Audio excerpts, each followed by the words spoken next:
Hello, and welcome to Losers Watch Love Is blind. UK. Great job. 5. Yeah. Hi, we're here to talk about Love is Blind UK Season 2. And I'm Brandon. And I'm Crista. I forgot we had to say our names. And I'm blind. And shut up. And I'm deaf. That's the only way I could handle you. We do an audio format together. Jerk. I'm funny. Get into it. So if you've never seen Love is Blind before, contestants all go to a compound and then they have to go on unseen dates where they talk through a wall at each other and then they test, is love blind? It kind of sounds like prison. Well, it kind of is. And it definitely was. In the first seasons, now I think they get beds or hotels that they get transported to. Yeah. And they get to eat. Yeah. We always have to see them eating now. Unlike season 1. And they get unlimited amounts of alcohol. Yeah. I think. I don't know. I don't know if they changed that, actually. They probably don't have a strict 2-drink rule. And I don't know if UK would anyway. Because they're not the same people that produce them, I don't think. Me neither. I don't know. We should find out more information about these shows we talk about. No, we shouldn't. We go on blind and stupid. That's why people love us. All 3 people. I don't even think it's 3. I don't even think our dedicated fan Amelia listens anymore. We haven't produced anything for a year. That's a lie. We've put out movies. Have you uploaded any of those? So no. High School Musical, we put that up, didn't we? I don't. Chest out my opinion on High School Musical 3 because that's the one Brandon made us watch first and the only one we talked about. Yeah. Okay, so starting off strong. With a couple that doesn't even make it. Woo! Woo! I hate Patrick. Patrick is 33. He's a human design coach. What does that mean? It's a new business where I think he probably talks about spirituality. It's probably a life coach. It is. I wrote life coach above it because he talked about it later. I just wanted to see if you were listening. To the show or to you? To the show. He said it. It's just how he can say that he can help you in all aspects of your life. By listening to his spleen instead of his heart. Yeah, he talks about his spleen a lot and having to follow his gut feeling, but it's his splenic feeling. Yeah. We don't really see Patrick talk to a lot of people. We only see him talk to Anu. Yeah. Well, like, he'd obviously talk to a bunch of people in the first few days or whatever, but yeah.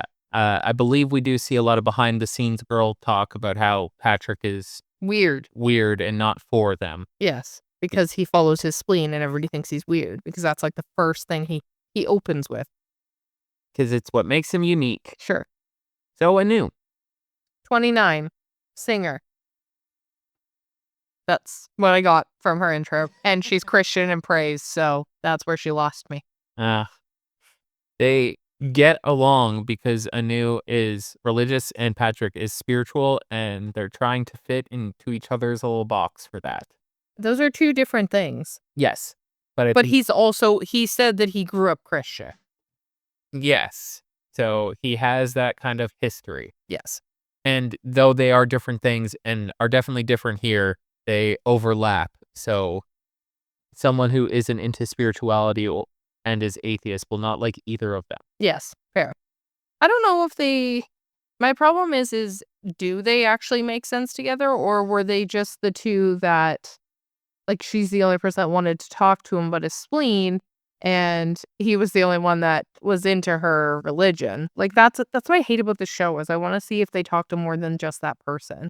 Yeah, like if we saw like all the people that they score with, or like, because you get like a top 5 or something after day 1. Yeah. And then you get like a top 2 after that or whatever. They do an elimination pretty quickly. It'd be nice to see like that top 5. I just feel like they aren't really a couple that makes sense to me. Like, even when they talked about their parents, and they were talking about how he has like a strict parent and a non-strict parent due to their like backgrounds or whatever. Okay. But she is completely opposite. Like, she only has one, and her mom was an immigrant, and she talks a lot about that and how, like, they just grew up so differently, and I still feel like they are such different people as they speak, and because he's so, spiritual, I think he's very calm and collected, like, that's I feel like comes with being spiritual. You meditate, you keep yourself grounded and whatever, and I don't think she is the same type of person. I think she tries to be here, but I think that she doesn't have that same calmness, and she's very closed off. Like, Yes. all the times he asks her to sing, and she says no right away, and it's not a joke, like, it doesn't come off joking, and she just like, they just didn't really make sense to me at all, Mhm. if we're being honest. So I'm not surprised that they didn't work out. Yeah, the singing part was a huge storyline it seemed like they were trying to push on us. Like, Patrick wanted her to sing, and she didn't feel comfortable singing. But she's a And professional singer for her career, so I think that's where he thought it was odd that she doesn't want to sing for him at all or whatever, or just blatantly said no and didn't think about it at all. He just was like, "Nope, not for me." She said that, sorry. And that's weird because that's her literal job. Like, there's no reason to be awkward about it. her singing? Yes, Okay, because so that's her job. so you think Anu should have just sung? Yes, or said why she didn't want to. She never said why. She just kept Well being like, "No." well, we didn't see if there was a why, I but guess. that could be the story that they're pushing on us. But they just made it so the way that they made the story to me come off as was like she just didn't want to and she's too closed off and she was shy or whatever, but, like, that's your career. You're not shy. If you're a singer in real life and that is what you do, you're not really shy about it because you're obviously good enough to have that as a career. True. True, That's true. that's what I think why they push that so much because it was another thing that just felt really weird when that's a job she does. I don't know. Yeah, well, yeah. It seems like Anu wasn't really into Patrick, Yeah, fair. and I think that that's kind of the storyline that made the most sense for, Yep. like, why did we show you so much when also, like, Well, because, you're not like, going anywhere? but they went almost until the engagement day, I think. But, like, we don't actually know in the timeline when that is, you know? Yes, but when he came back and said that it didn't work out or whatever, the other guys were wearing the outfits they were wearing when they proposed. So I think they made it to the engagement day, and then he cut things off. Okay, if you say so. Well, I because whatever his face is in his heart shirt, Cal, I think, was wearing the heart shirt. Okay. He proposed in that, and they all proposed on the same day. Yeah. So, because he was wearing that outfit, that makes me think that. Usually I don't notice that, but that shirt was just very distinct. So I now remember that that was the engagement day. So it was easier to tell when they showed the scene of them all together at the end. Okay. Well, maybe Anu was saving it for engagement day on purpose. Maybe. But Yeah. but the storyline we were fed is that, Patrick was pushy and she built up a wall and then didn't wanna, like, open up, and then he followed his spleen and broke it off with her, like, at the last day. He did have some, like, weird moments where he sounded really controlling and, like, weird. And that's when she got turned off from it in the first place, which is why I think she didn't wanna sing for him because she felt weird. Yeah, there was a moment when he asked if his mom or if her mom didn't approve of Patrick Mm. and Anu's relationship, would that deter the relationship? And Anu was like, "My mom is my person," or whatever, so, yeah, I would have to consider it, and then that was a weird point that Patrick was like, "Ooh, Yeah. I don't like that." But you could tell after the spa date, when he, like, built that spa date for her or Yep. whatever, and she was such a bitch about it, where she was like, "I'm not putting that on my face. I wanna ruin my makeup," and stuff like that, even though no one can like, I get TV can see you, but, like, no man is looking at you right now. Like, Mhm. I don't understand, and then that's when I knew I literally wrote, "The connection is gone." Like, you could That tell. yeah.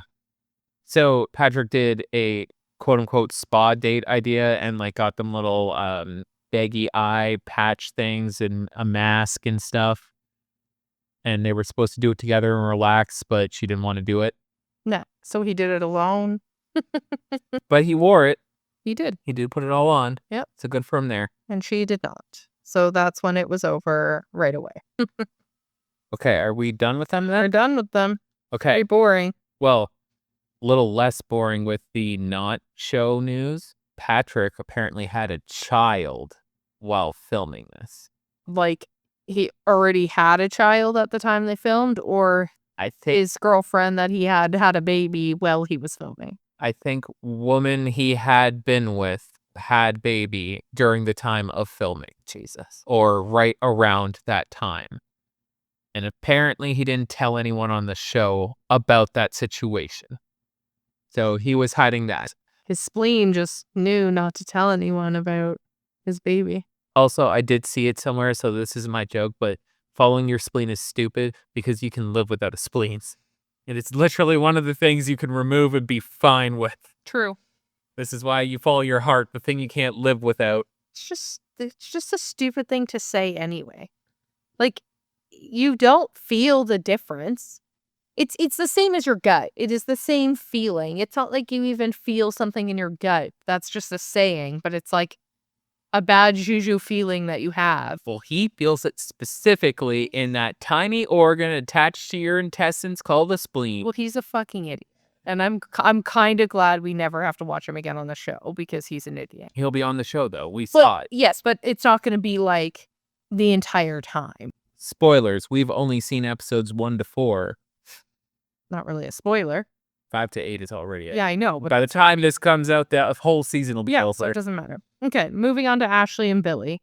Okay. Ashley is a cabin crew, so flight attendant. I don't know why we say cabin crew wherever they're from, UK. The UK. Different words for the same thing. Stupid. And then Billy was an army or is an army physical trainer. Yes. 16 years in the military. He's from Ireland, and he is 35, and Ashley is 30. Perfect. I didn't have that written down, so. Ashley has been single for 4 years. Her career gets in the way. She Dun. She also has a dog. Okay. I don't know. That was in there. Okay. Billy has been married before, 5 years ago. With a different army girl. Can you wait? Start cutting me off? Gosh. Sorry. Who was he married to? An army girl. But you weren't going to ask me. And why didn't that work out? I don't know. He says the army. Yeah. Okay.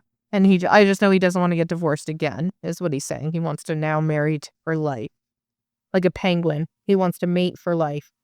Well, he would have done that the first time if he was a penguin, because they don't understand divorce. What are you going to do? Throw your pebble in the ocean? Shut up. I don't know. They're very boring. Like, I don't have a lot to say about them because I just liked them. I think they're a good fit for each other. They had good energy together. I think they match each other's energy really well. And they both seem very happy and nice. And that's, yeah. The generalization of the story is that they are happy and nice and like each other a lot. They're very enthusiastic about each other, at least for what we see. They had one not argument, but there was one blip that they left us as a cliffhanger, but I knew it was going to be, they've done this before, where he was like unsure if he wanted to fully commit to her because of the cabin crew thing, because he's done that before. And it's hard to not be with each other for so much of the year and blah, blah, blah. And then, but she had already in a previous conversation stated that she would be willing to leave her job, like switch to a 9-to-5 in the city for the right person to have a family and to do all that. So I don't know why he was worried about that. Yes. And also, does not being in the military take you away from home for long stretches of time? But I don't think he's in the military anymore. So he doesn't leave for times. He's like a physical trainer for people in the military. I guess that doesn't necessarily mean you travel. So fine. And you definitely don't travel as much as you do as a frickin' infantryman, flight attendant. Like, that's also that you're crazily gone all the time. So I could understand his worry, and I would be more on his side if she hadn't just told him that she would be okay with switching. To be fair, she might have said that in day 1 or 2, and then he gets stressed about it on day 5. Yeah, we just didn't see it in the same order. Yeah, so that one's hard. I guess. Do they have any cool, fun dates? Like a spa date? Or another kind of date? Possibly one with a hat? With a hat? I don't remember. With a hat? They do a Western dance through the wall, Oh. like a Western style dance date. Yes, like Where they- square dancing. Yeah, Yes. put on their little cowboy outfits and square dance at each other through a wall. Cool. And this is why I could never be on this show, because I would be like, yeah, woo, and I'd be laying on the couch. I sure am dancing right now while I lay here on this couch. And then you would watch it back on TV and be like, oh. She didn't even care. Yeah, She didn't love anyone. that would be me. And then they get engaged and they're happy and they meet and they're cute and there it is. Yeah, they really like each other. Yeah. They're both very attracted to each other, it seems. Yeah. Billy is Confusing. kind of confusing to look at in the face.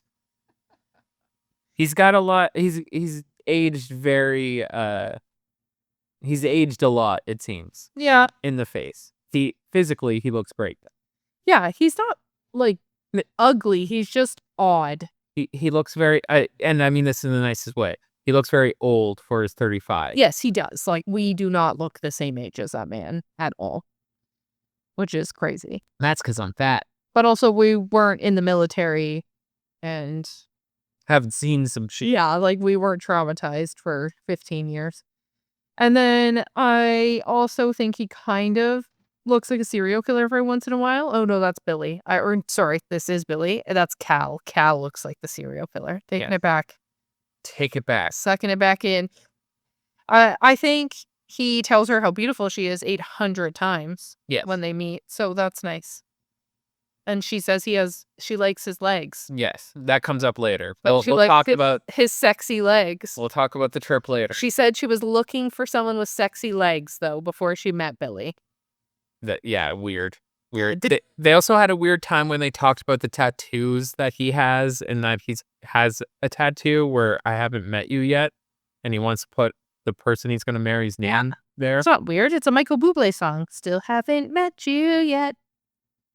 It's corny. I thought it was cute. Sure. Okay. Well, who's the next couple? Serial killer and Sarah Over.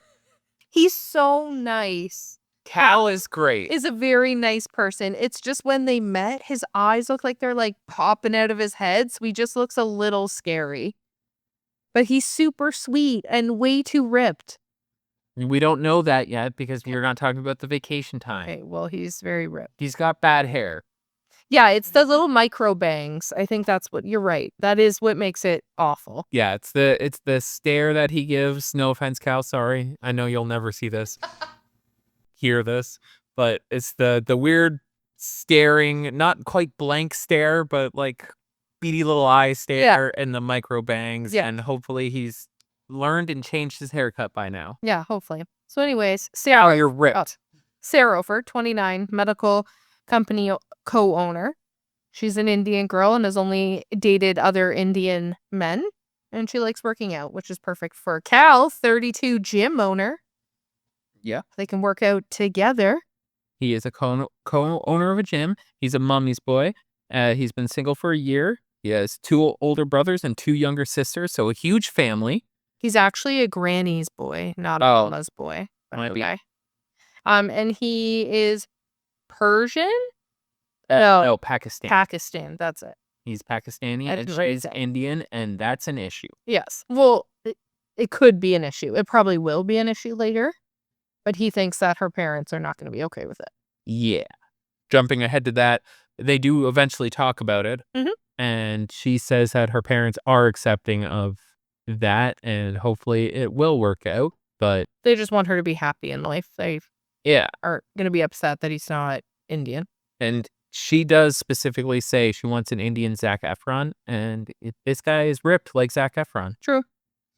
His brother was in the military and got shot, but he's still alive though, so that's good. And then his other brother is in rehab for drugs and booze.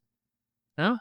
His other brother was, I think, because now he's 2 years sober, which is nice. And he got married. Yes. So, yay. That provides Cal with hope. They're also quite boring of a couple. Not boring. I like them. They never show us with anybody different between the two of them. So it's a pretty easy story where you watch them fall in love and then he proposes and then she says yes. We're skipping over her being traumatized by her parents' divorce. I can't believe you're skipping over all this hot, juicy gossip. The whole world is traumatized by their parents' divorce, and I just don't get it because I don't have a dad and I don't care. I don't know. So I have hard time understanding why everybody doesn't believe in love because their parents got divorced. Cry me a river. Have you seen the rest of the world who's still in love? Move along, people. Jeez Louise. I have many opinions about this. We could do a whole podcast about how much I don't have a dad. Lots of info for that. Would you like to just trauma dump on a separate podcast then? No, I'm good. Okay, and then that's really it though. We actually don't see them as much as we see a lot of the other couples. Correct. But they're doing great. Yeah. I like them. Cal does propose. Mhm. Sorover accepts. Yeah, their only storyline was really the Indian Pakistani thing. Yeah, pretty much. And like they both talked about their family a little bit, but other than that, they seem like they'd be a good like pair together. So they meet. They both seem to like what they see. Yep. Cal is wearing too tight of pants. He can barely kneel. Yeah. And then she went in for a kiss right away, which we usually see it the other way around. Yep. It was his smile. His smile was scary. In this scene specifically. I think it's because his I don't know if he has not fake teeth. What are they called? Veneers. Veneers. I don't know if he has veneers. And I feel like when people get veneers, it pushes their lip up when they smile, like on the corners. So he's just like this serial killer smile because his lip goes up. And he's not the only one. We've seen other people with veneers where I'm like, whoa, why can I see all of your teeth? Mm-hmm. Yeah. So I think that's why. But other than that, I thought they were very cute together. And I thought it was very sweet that he brought his Indian garb Oh, and ended up wearing that. And he had brought that with him, not obviously assuming he would meet and fall in love with an Indian girl. But I thought that was really cool. And I liked that he wore it for their meeting. I don't know if it's an Indian garb, but she appreciated it for its Middle Eastern heritage. I think he said it was, but I could be wrong. Yeah, I'm not sure. But I don't want to just assume that it is. No, I don't either, but I thought that he said that, but maybe I am wrong though. But they exchanged I love yous at this little meeting. Love you. Okay, who's next? Jed, 31, configuration manager. What's that? I don't know. He manages people who configure things, I think. He configures things. No, he manages. Okay. He is half Lebanese and says he has a good job, good friends, good family, and he's just missing a wife. Why do you think that people that only manage and don't do the job as well? You don't think I sell to people? No, he manages sellers. You're the worst. Okay, and then we have Barda. She's 32 and she's a sales and marketing manager. She manages the marketing and the sales team. I hate you. Her family is Muslim. And they're very religious, but she isn't. And I thought they were pretty cute together. Yeah, they pretty much only talk to each other. Yeah, and then we barely see them. Like I have the smallest amount of notes about them because I feel like they showed us them really late, and then they didn't show us much of them having chats in between. She made him a cute word search. I thought that was cute. Yep. She designed a word search and then had him find words, and then he was supposed to tell her what words he found, and then they included like marriage and kids and ring and yeah. It was kind of cute. Well, it was different. We've never seen something like that before, so I thought that was kind of cool. Yep. They both talk about their youths and about their families like being immigrants and not speaking like English when they first moved. Mhm. So they bonded over that. And then that's really it. And then we see him propose. And she says, yeah, woo. Yeah, there's really only like when we see them, it is only like the montage. Yeah. There's like 2 or 3 conversations and then like a montage of them just like doing great. And then the proposal. Yeah. And then they meet. And it's yeah, that's what I mean. It's crazy that they actually became a couple. We saw more from Patrick and Anu than we did of Barda and Jed. We sure did. So when they meet, he picks her up by her butt and spins her around and kisses her.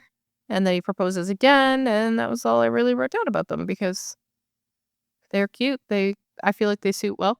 I thought Barda was awkward a little bit and didn't like what she saw. And you also said, I don't think I like what I see of Jed. Well, I think Jed's ugly, but Jed is not your type. Don't say he's ugly. sorry, He's he's not my type. I didn't think he was Barta's type, but then like it ends and she goes back into her room and she's super happy. And then the confessional says, he's hot as hell. Yeah. She might just be, I mean, it's awkward. Yes, for sure. It's very awkward. So, but they weren't the most awkward couple we saw.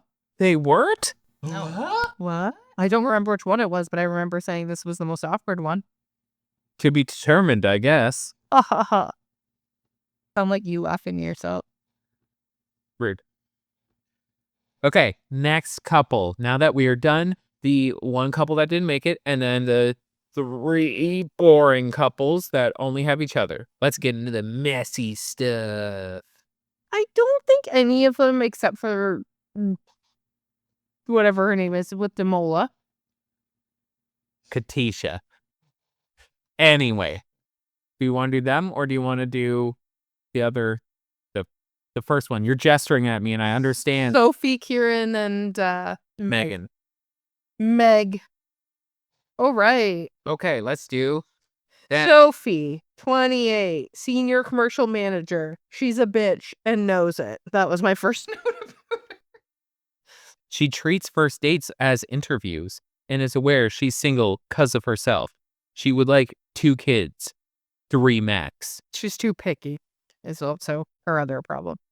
Yeah, she's not great as a person. God, I hate her. Okay. And then we've got Kieran, 28. A question mark? I put a question mark. Game entrepreneur, which means I think he develops video games. Yes. Or he's a streamer. I think he talks about like making video games more so. He was in a 7-year relationship, and Sophie said she's never been in love, but she was with someone for 5 years. So you're just a piece of garbage. Well, like maybe you had a long-term relationship and then you realized that it wasn't love and then you broke it off.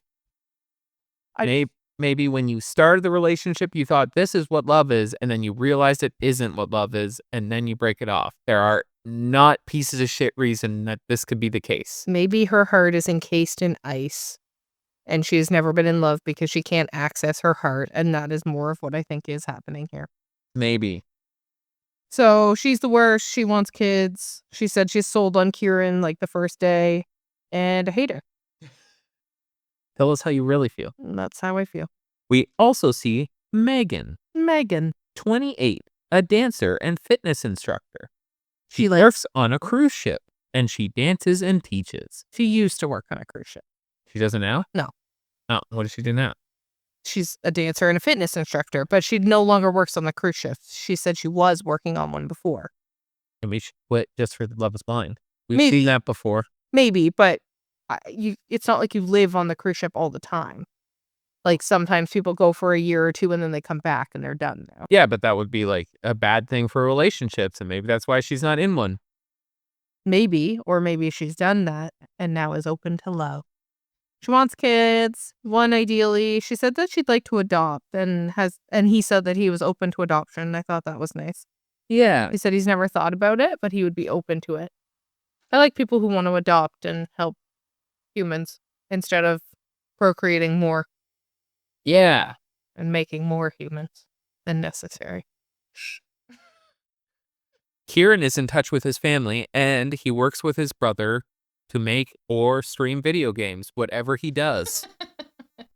Maybe we'll look this up after the podcast. I don't think he's a streamer. I don't know. I'm convincing myself more and more that he is just a streamer and is calling it an entrepreneur. Okay. And maybe he's on the show just to get Twitch followers. Who knows? You Twitch. Okay. He and Meg have another date. They talk about sex a bit, and they talk about both being sweaty humans. That was what I got from that whole conversation. Yeah, I don't understand that conversation. I also wrote down those exact notes. Yeah. They seem to have a strong connection. And then we see him with Sophie. Yeah. And he also thinks that they have a strong connection.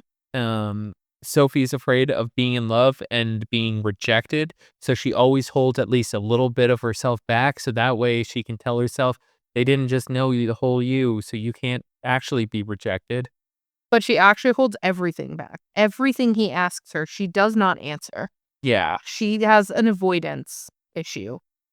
Yeah, and it's really weird, especially on this show. And then she also does say, like, you won't be disappointed when you pick me. Like, because she's relying on her looks. Yeah, which is crazy. Yeah, she's just I just didn't I think she's a bitch, which is why I originally don't like her, but I secondly don't like her because why did you come on this show if you're not a person that's open to talking to yourself? It's not even like you're looking at them. You're talking to them through a wall, which is supposed to be what makes it easier for you to dig deeper and have those harder conversations and talk about yourself more. But she literally can't give any details when she answers any questions, and I think it's crazy. Yeah, it is insane that you're on the show. Yeah, and she's like, "I don't deal with rejection well." No one does. Shut up. Like, what do you mean? Okay. And that's where I got to with Sophie. And then eventually he has to make a decision. Well, Oh, you have more? yes, I have more. Okay. Here with Megan. Megan's biggest insecurities are her job because dancing isn't a real job, quote unquote. Mhm. Kieran is stressed about having kids and getting divorced because his parents is divorced. Another one of those. Oh, I wish you could see my eyes rolling. I can hear them. Yeah. Uh, Megan doesn't have a dad. Same. He was out of the picture from 6 to 17, and at 17, they met once at her bar job, and then they didn't even talk. And then, yeah, Megan just cries over her mom's relationships. So she's also traumatized. Everyone, I think that's like a prerequisite to be on Love is Blind is traumatized. Yeah, maybe. And to be, like, pretty good looking.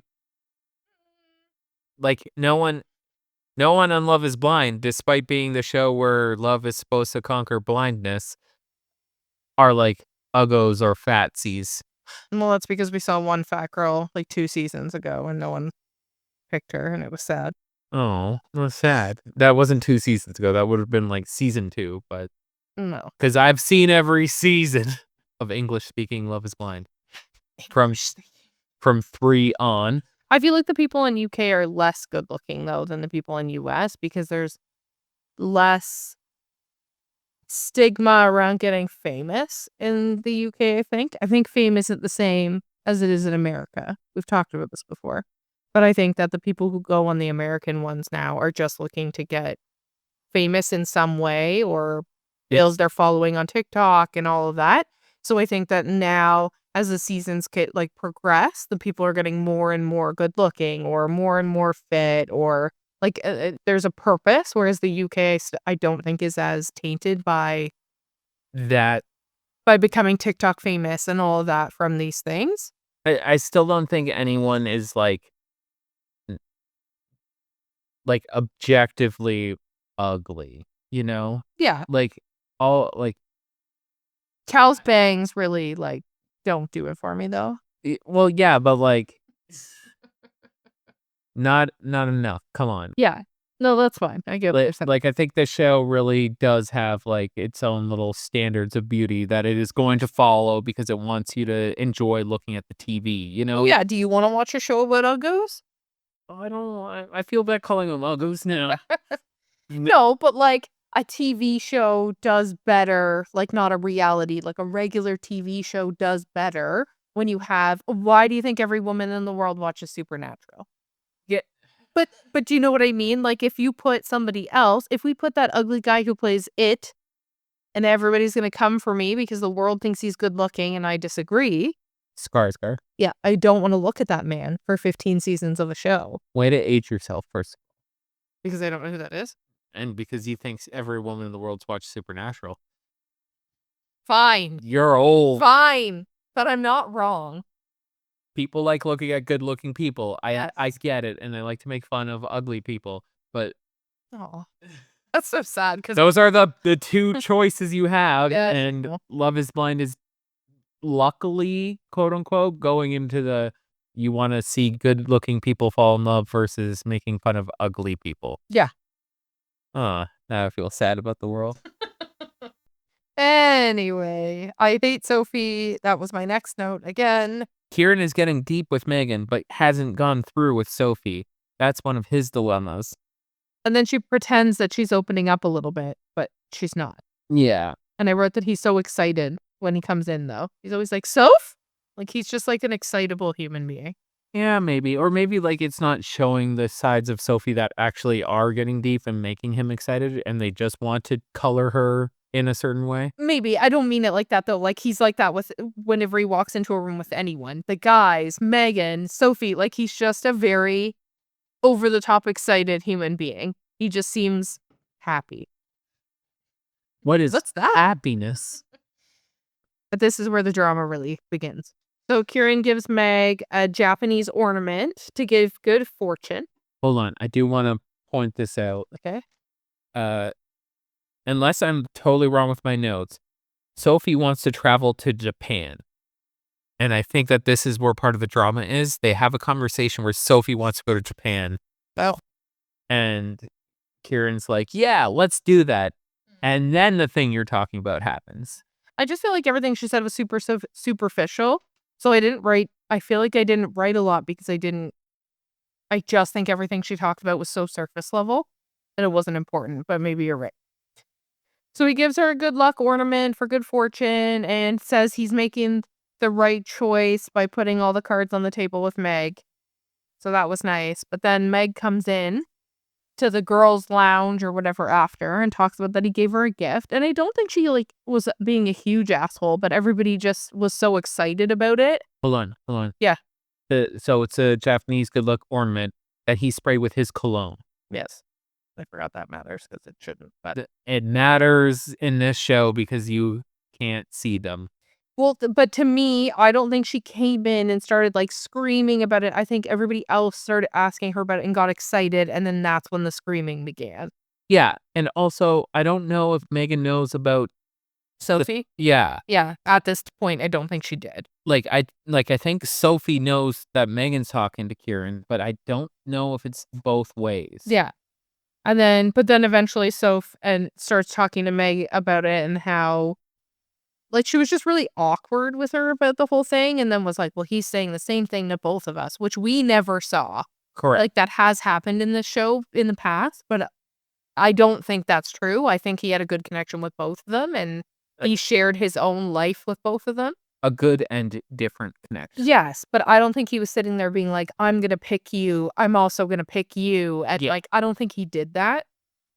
Or maybe it's all left field and he did and he's a piece of shit, but I didn't get that vibe. Or we weren't shown that for sure. Yeah. It's like those conversations didn't like overlap. We've seen when they do that to someone. Yes. When they make someone and show someone saying the same things to both girls. So then after Soph decides to confront Kieran about it because she says that she deserves better than this and blah, blah, blah.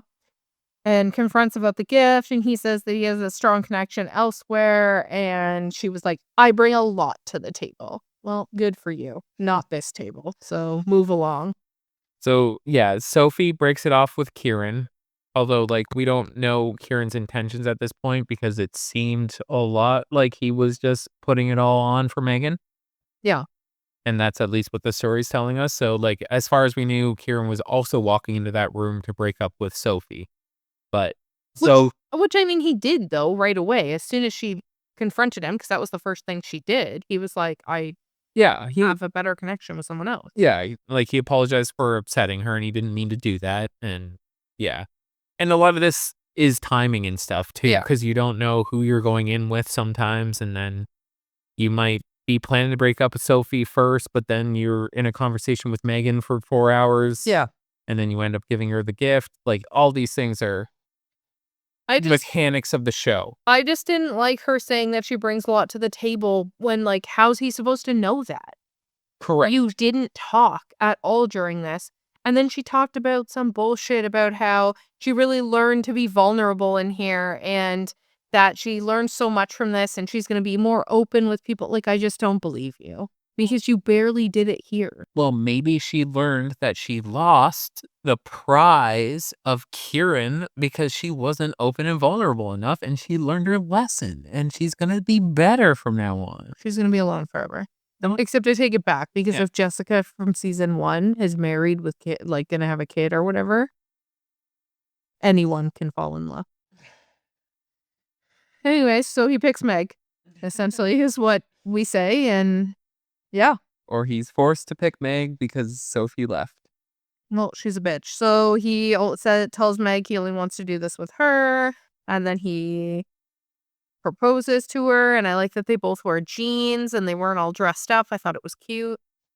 Yeah, we really don't see if the breakup with Sophie is like the last time they talk or if it's like if he had the opportunity to try and chase after her or whatever, because we've seen that before. But why would he? Well, no. I don't think he would, but like that would also be more impactful because like when he says like I'm only going after you, that's literally after Sophie's just like I'm done with you. But that You know? could have been before that conversation, and we don't know. Yeah, it could have been, but like the way we see it, it happens afterwards. Yes. So it seems weird. But no, because he could have broke up with her and then is now telling Meg, I only want to do this with you. Like the rest of this thing, I only want with you. But you're saying that he broke up with Sophie, and I'm saying Sophie broke up with him. But she didn't. But she did. She was mad about the thing and was just like, I'm too good for you. No, she specifically said, why would you do that if you knew it was going to upset me? And he said, because I found a stronger connection elsewhere. Yes. And that's what I want. Okay. I don't think she broke up with him in that situation. I think in her head, she did. Because her whole, like, talking head point thing in the confessional was about how she's too good for everyone and blah, blah, blah. But in that conversation, he broke up with her. I think Sophie was breaking up with him, but you know what? All of our 3 fans, please tell us in the comments or whatever after watching the show. Don't just pick from this. And we will rewind the tapes and argue about this, not with microphones. You're wrong. Anyways, they both wear jeans. Yep. And usually everybody wears like super nice outfits and stuff on proposal day, and I thought they were cute. What? Hold on. One more nice, cute thing. So many notes. Megan wrote a poem for Kieran the day that they proposed. Yeah, my next note. You didn't let me finish. You said that they were wearing jeans and proposed. I said Kieran gonna propose to Meg. Well, both wearing jeans. LOL. Meg wrote a sick poem. Great job, queen. Those were my notes. Okay. I said he proposes.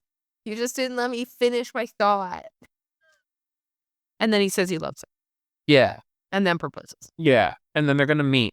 And Megan really wants to touch his face. Mm-hmm. I don't know. She makes a big point of that beforehand. This was the least awkward Yes. out of all of them, I think. The most natural. They both seem super excited. No, Billy and Ashley were very natural. I guess. It's I think Billy and Ashley and then Kieran and Megan, who are very all objectively attractive and attractive to each other, are all like natural and yay, and you're so real, and I have sexy legs, and I have a face that you can hold. Well, I think these people are all very high energy people. Yeah. So everything seems more like up 5 notches because they all have so much energy. Like I don't think Jed and Barda, it's not that I don't think they have a good connection. It's that they're just not super high energy people. So their meeting wasn't as intense as Meg and Kieran. Sure. Okay. Is my best way to describe it, I guess. Anyways, I thought they were cute. Kieran is very excited. She's a redhead. Yeah. Happily surprised. But she's a pretty redhead, except she has an ugly smile. But other than that, she's a pretty redhead. Can't remember. Is she Irish or Scottish? I don't. No. She's Scottish and the other person's Irish, no? Katisha. Keisha. Oh, I don't know which one's which. I think Katisha's Irish.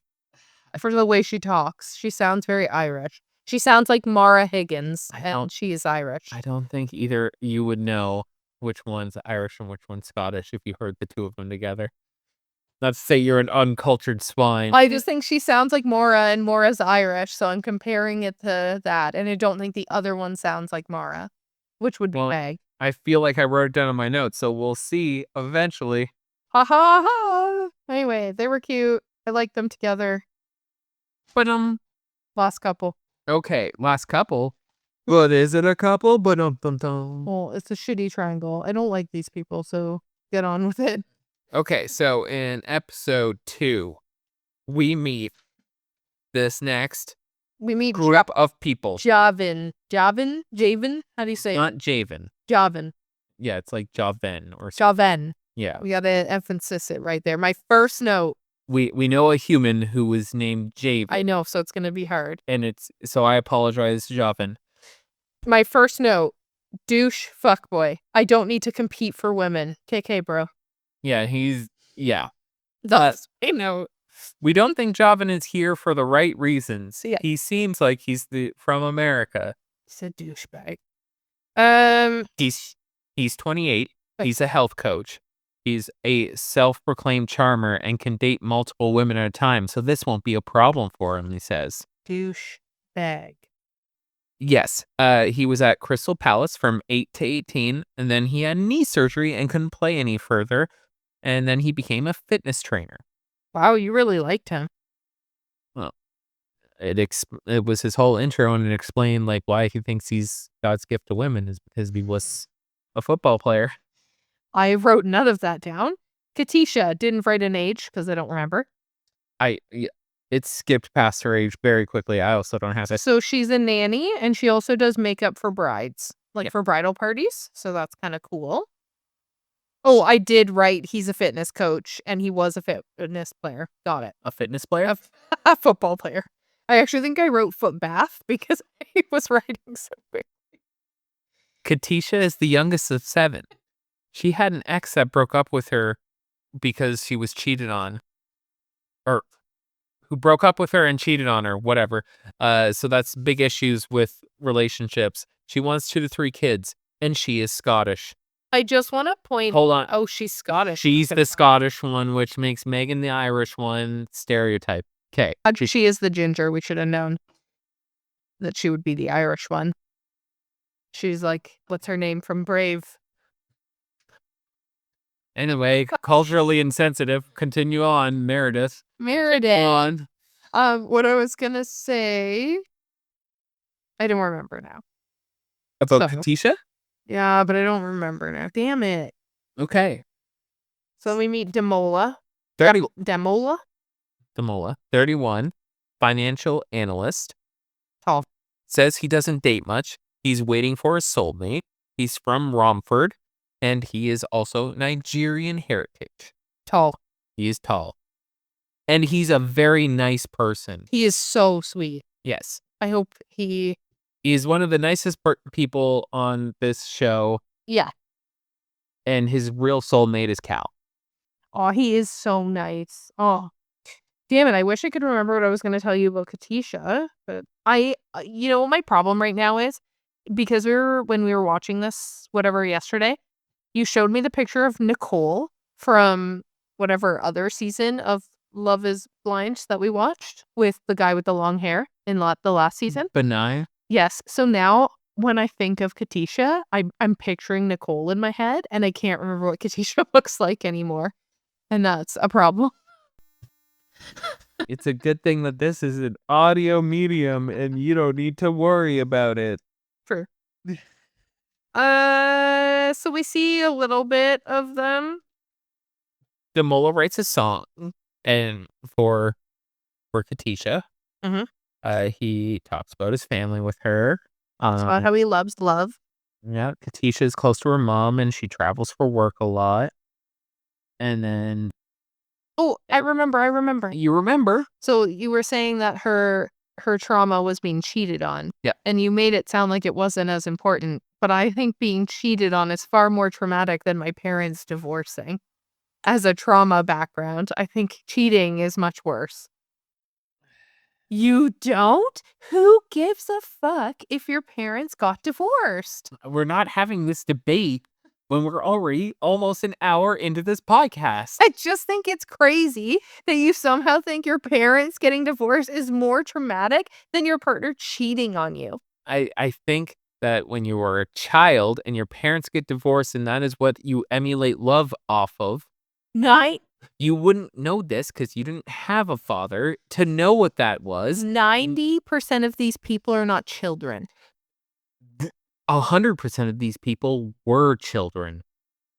Yeah, and but 100 13. And 100% of these people whose family divorced were children at one point. No, but they weren't children when the divorce happens. Half these people are like traumatized when they're 16 and their parents get divorced. Get the fuck out of here. You know what? We're going to have to go find these people, interview them, and that'll be our main question is, what age were you when your parents divorced? So And why is it so traumatic? so we could debate how traumatic works or how trauma works. When you learn to emulate love, you emulate off of your parents.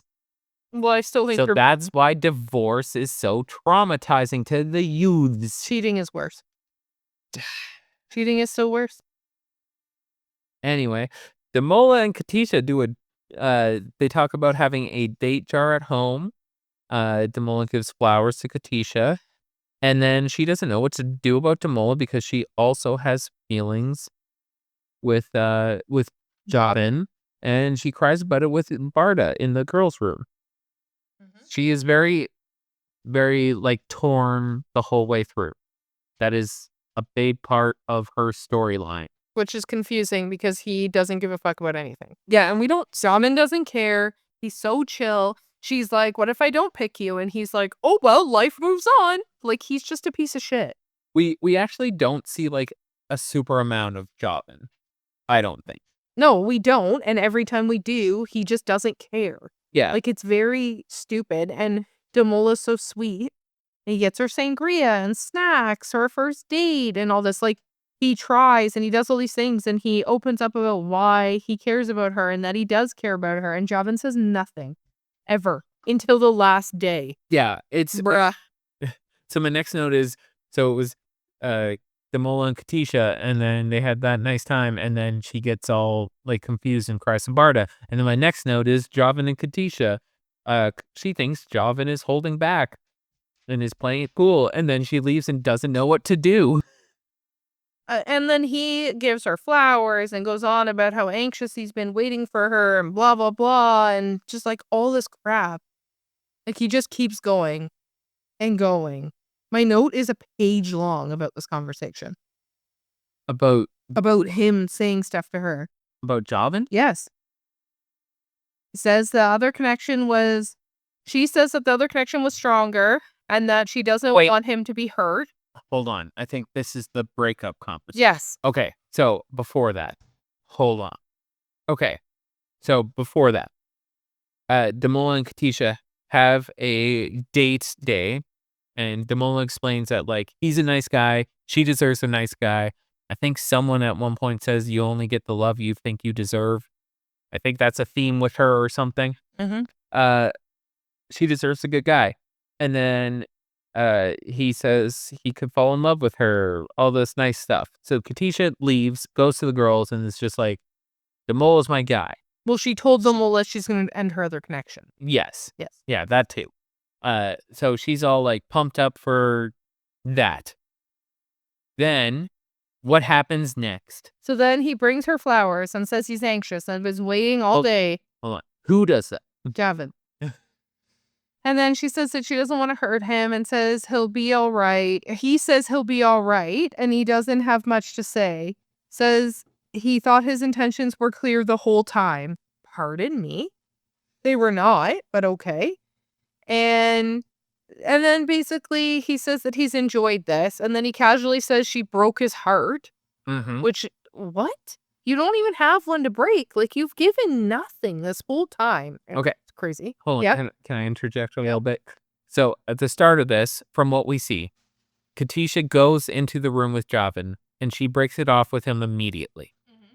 And then she's just like, okay, do you want to leave now and not continue this date or whatever? And he says, no, I'm going to finish my drink. Yes. And that's what starts all this. And I think that's a very important part is because Katisha did break up with him to begin with. Okay. And then all this shit happens, the thing that you were saying. And then he just asks her if she wants to hear all the notes he wrote about her since the beginning. And she says yes. And then he reads all his notes, and it was very awkward to me. Then he says he thinks she's the one and asks where her head is at. And now she might change her mind. How awkward to tell everyone already in the thing that you chose Damola. And then now you're what? Gonna change? I think she is. I hate it. I hate it. I hate this storyline. I know they're not going to work. And that's what makes me mad about it.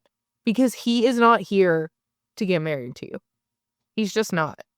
So he's a douchebag by saying she needs to he kept being like, she needs to pursue me if she wants me to propose. Like, I can't. You're a fucking loser.